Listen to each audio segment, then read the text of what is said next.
open speech thing. No, I mean, I understand you would like it to be.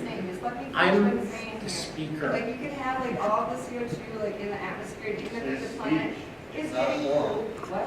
Okay, you've asked 5 questions. Okay, I'm gonna. Question, because Oh, plants that's can't even worse. when there's too much CO2 in the atmosphere, and they spit it out all at the same time, and that contributes to global climate change, which you see in the southern hemisphere first, you do not see in the northern hemisphere first, and the people that will feel that are being like flooded before anything else. Just because they can still grow food and because we can have access to clean energy doesn't mean you're not using like slave resources to get it. And you can't just hate on like native cultures and religions because it's convenient for you to like rip on that and not even let me give you like my scientific background on it because you don't want to. I don't. Okay, that's. You won't even let me. I'm sure lots of people there have really interesting backgrounds that they don't need to brag about. I just want to talk down like someone that you think is like an indigenous woman. Okay, so. You won't even let me speak. Have you asked a question yet? Yeah. No. Okay, go for it. So, sorry, I didn't bring the pen, so I wrote it down. So, hypothetically, if it were found that the only way we were able to continue our way of life was at the expense of freedom and lives in non-industrialized nations, so people like in Africa, India, those places, would you still support our way of life? And if there were technological fixes, but they were somewhere on the horizon, decades away, would you support continuing these practices and make our life possible with the hopes that maybe decades later we might be able to have our technological fixes that stop these Okay, well, it's actually going to be the same answer I was going to give to her, so it's a good issue to end on. There's an idea that there's a conflict between the more developed world and the less developed world. And there isn't, except in one very qualified sense, but which I'll talk about in a second. But the main thing that we can look at with life expectancy is even in desperately poor places, you have life expectancies of 55, sometimes 60, and those are completely the product of Western industrial civilization and technology. So people owe decades of their lives in the undeveloped world.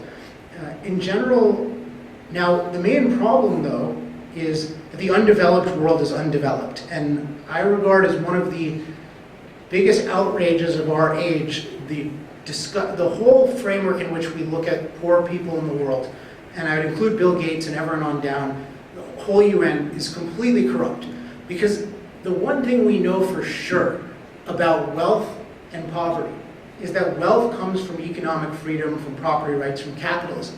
And instead of stating that loud and clear and telling people they should adopt our Constitution and learn from our example and have similar successes even to places like, or approximate even like places like Singapore and Taiwan, instead of saying that, what we're doing is making a bunch of worldwide welfare recipients and telling people, hey, you can have completely primitive, barbaric cultures, and we're going to support that, and you're somehow not going to get malaria, and you're somehow going to. But we look at the culture, and we take kind of like, oh, here's a cute ritual, oh, here's a cute ritual, oh, they want that, but we don't look at all of the death and suffering that came with all pre-industrial cultures. So the number one focus we should have is more industry and more capitalism, and that's primarily something that needs to be implemented on the level of government.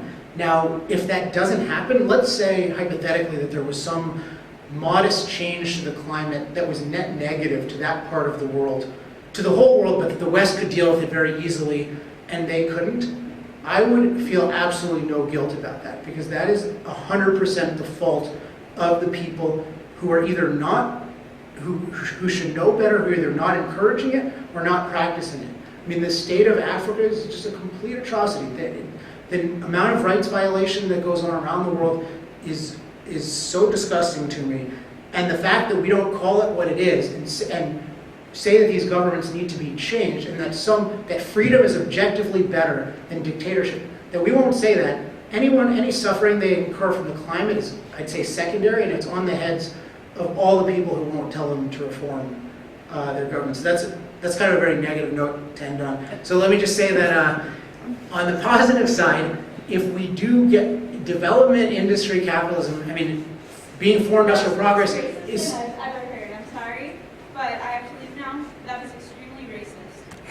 I'm very offended. I'm sorry you're offended. I didn't mention race once deliberately. Yes, cute cultures, these practices and rituals are. Okay, so there's an interesting thing in our educational system, just real quick. Race and culture are not the same thing at all, and a lot of like multiculturalism and saying, oh, we should bring in different people, it shows that people do equate it with race because, oh, we need different cultures, which just means we're going to have a bunch of racial quotas. So, yeah, unfortunately, there's a lot of racism in the society with cultures, but anyway, sorry it had to end on that negative note, but put it this way. If we do the right policies with the right philosophy, and hopefully some of you guys will check out the website, as good as things have been, the upside is huge. So it's only bad ideas and bad policy getting in the way. There's nothing else getting in the way of America being, that much more amazing. So thanks for coming, and